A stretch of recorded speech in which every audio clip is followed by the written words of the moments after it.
Today's activity comes from the All About Me theme from week 3. Remember in some of the other videos I told you about getting your kids' family picture, and we're going to use it for all kinds of different things. It's going to have an impact on the kids, and you're going to be able to use it over and over again. It's worth the time that you put into it, and it's worth the colored ink. Now, at my house, we invested in the Epson printer. If you want to know like what kind and stuff, because I've told other daycares about it, it comes with like this liquid ink, and we usually do not have any ink problems because of what we use. So me printing out large things in color is not a big deal. But I know that that's not the case for everybody. You're gonna take each of the kids' family picture. I'll show you another investment that I have made. This bad boy, this Scotch laminator, best invention ever. I debated when I was first looking at it, because I think it was like $60 investment, if I should do it or not.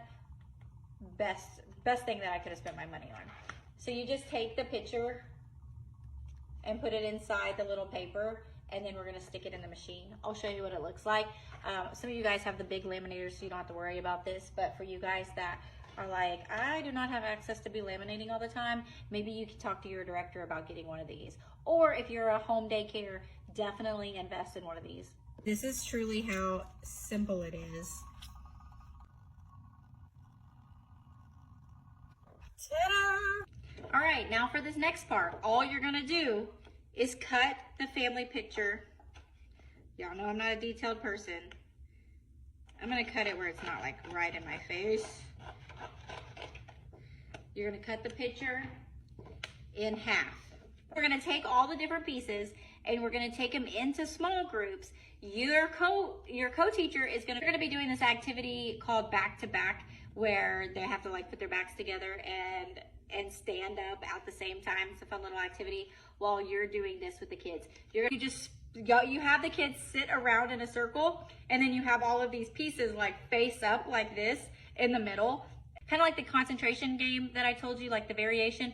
One kid could pick one piece, and then the next kid in the circle would look around and try to find the other piece that goes with it. And then you put them together to make the family photo. And you could keep going around until you make matches of all the families.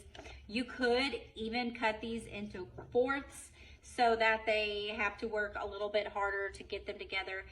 But I would think just starting out, let's just do the two pieces. Another variation of the game is you could have them face down like this, and then one kid flip it over, and then someone's trying to flip the other one to make the match.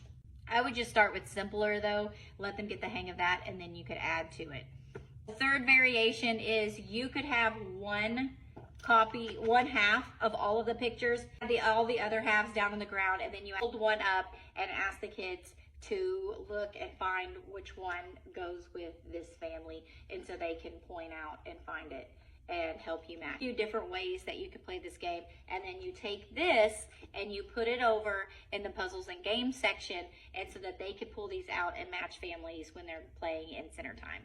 Another idea for this game that I really wanted to do, but I didn't know how much work it would be for you guys, is that you print out the picture of the child separately, and they have to match the child with the family. But I was afraid that might be like too complex, but hey, if you want to do it, take that idea and run with it, because I think it would be really cool. Actually trying to show that they belong to this family. I want to give you a couple alternatives if your kids don't bring family pictures, because I know depending on where you teach and the involvement in the families, it might be hard to get their family picture from them. So a couple of options that you could do with this activity if you can't do that. You can just take a picture of the child, and you could do this exact same thing, but you use their whole face and you cut it down the middle. The other option is, we live in a social media world. So I consider myself like a soft PI, and I can usually find anybody. So I would just take my happy little self and I would get on their Facebook, and maybe I would message them and ask for their picture first. But if not, I would just go in there, take their picture and print it out and use it in the classroom. But I can't tell you if there's any legal ramification from that. I don't even know if I used the word ramification correctly. So proceed with caution. I taught at a small country school, so the parents, we all like followed each other on social media and stuff, and it wasn't that big a deal. I know that is not the case for everybody. Hopefully you just get their family picture and you don't have to go doing any of that stuff. If you like ideas like this, go ahead and comment sub and private message me your email, and then I'm gonna send you a message that has All About Me's week 1 as a gift from me to you, and it'll tell you how you can get weeks 2, 3, and 4 to use in your classroom.